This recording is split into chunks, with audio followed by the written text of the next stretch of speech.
বলিউডে আবারও প্রেম থেকে বিয়ের গল্প। দীর্ঘদিনের জল্পনা কল্পনার অবসান ঘটিয়ে এবার কি সত্যি বিয়ের পিঁড়িতে বসতে চলেছেন ধানুষ ও মৃণাল ঠাকুর? ভালোবাসা দিবস ঘিরে গুঞ্জন এমনই জানিয়ে সরগরম শোবিজপাড়া। দীর্ঘ সময় ধরে প্রেমের গুঞ্জনের পর অবশেষে বিয়ে করার সিদ্ধান্ত নিতে চলেছেন বলিউড তারকা ধানুষ ও অভিনেত্রী মৃণাল ঠাকুর। এমনটাই দাবি করছে ভারতীয় সংবাদ মাধ্যম বলিউড শাদি। প্রতিবেদনে বলা হয়েছে, চলতি বছরের 14 ফেব্রুয়ারি অর্থাৎ ভালোবাসা দিবসেই নাকি বিয়ে করার পরিকল্পনা করেছেন এই তারকা জুটি। বিজলি কেবলসের স্কিন কোটেড ইনসুলেশন আগুন প্রতিরোধী। বিজলি কেবলস, নিরাপদ আজীবন।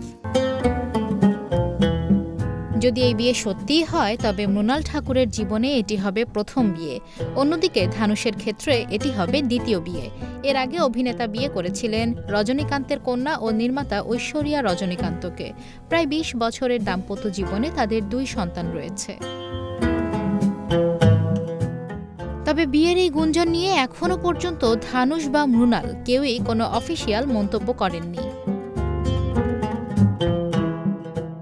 গত 1 বছর ধরে এই জুটির প্রেম নিয়ে আলোচনা চলছিল। ব্যক্তিগত অনুষ্ঠান, জন্মদিন কিংবা সিনেমার বিশেষ প্রদর্শনীতে প্রায়ই একসঙ্গে দেখা গেছে তাদের।